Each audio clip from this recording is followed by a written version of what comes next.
If our heart truly trusts God, then it will be at rest.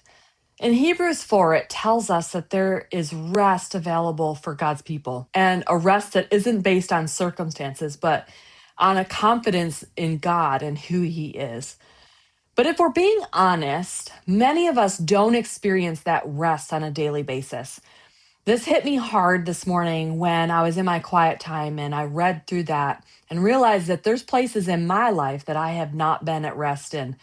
And so I want to ask you a question. Do you have places in your life where you have a lack of peace or rest? And I want to ask you what happened. I know with me, I had a lot of instability in my life and in my childhood.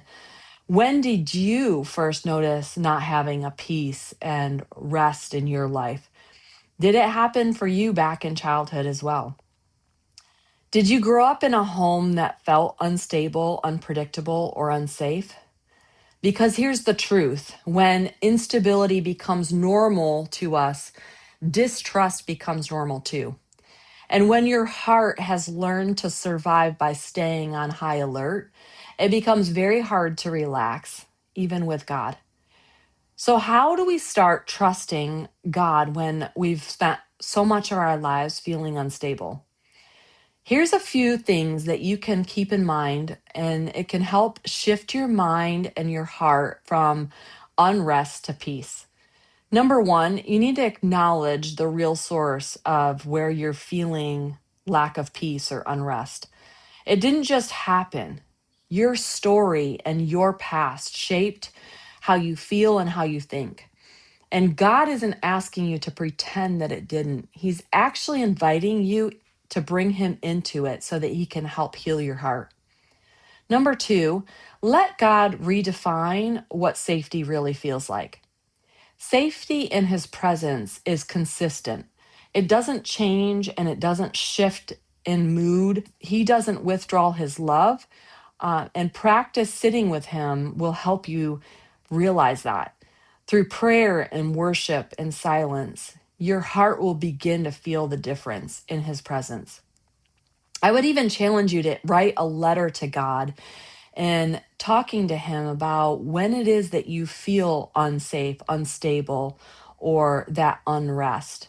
And even ask Him and to show you when it started and how it started. Number three, replace survival thoughts and lies of the enemy when your mind says, I'm on my own and I don't have anybody. You can say to yourself, God is my refuge and He is my strength and He is with me. When your heart says everything is going to fall apart, you can remind yourself that God's promises never fail and He's always with you. Number four, take trust one step at a time. You don't have to trust all in one day. You're not going to. So I would suggest you can start with one small daily choice at a time, choosing to pray about little things, choosing to pause instead of panic, and trusting God with those little things, choosing to believe that God is present even when you don't feel Him yet. Number five, surround yourself with steady voices, people that are stable and have that peace that you want. Peace grows faster when the environment that you're in is healthy. Find people who speak life and faith and stability into your journey and into your life. And remember this: God is not rushing you. He knows your history, He knows what you've been through. He is so patient and He is so kind. You can learn to trust Him again or even for the first time.